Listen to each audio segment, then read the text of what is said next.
3 देखिए, कह रहा आपको याद होगा कि पाई को एक वृत्त की परिधि जिसे हमने सी माना है और उसके व्यास जिसे हमने डी लेना है, तो उनके अनुपात से परिभाषित करते हैं, अर्थात pi equal to C by D.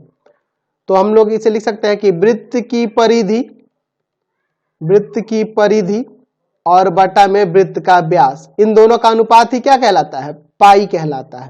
हम लोग जानते हैं ना 2 पाई आर वृत्त की परिधि होती है और व्यास 2r के बराबर, 2r कट जाएगा, यहाँ पे आपका पाई बच जाएगा। तो हम लोग पाई क्या है? एक ग्रीक संकेत है जो किसको निरूपित करता है? तो वृत्त की परिधि और व्यास के अनुपात को निरूपित करता है।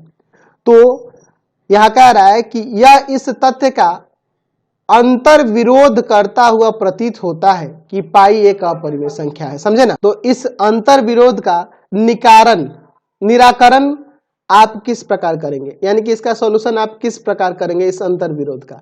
तो यहां हम लोग कह सकते हैं कि यहां कोई अंतर विरोध नहीं है, क्योंकि हम लोग किसी चीज की लंबाई जब मापते हैं ना, तो वो जो मान मिलता है, जो लंबाई मिलती है, वह एक सन्निकट मान प्राप्त होता है, एक सन्निकट परिमेय संख्या प्राप्त होती है। तो हम लोग ये नहीं कह सकते हैं कि जो वृत्त की परिधि है या व्यास है, दोनों में से कौन अपरिमेय है, ये नहीं कह सकते हैं।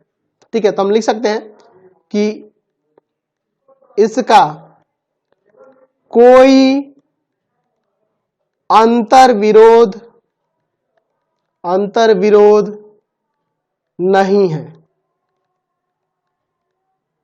क्योंकि जब हम किसी स्केल से लंबाई मापते हैं तो हमें केवल एक सन्निकट परिमेय मान प्राप्त होता है।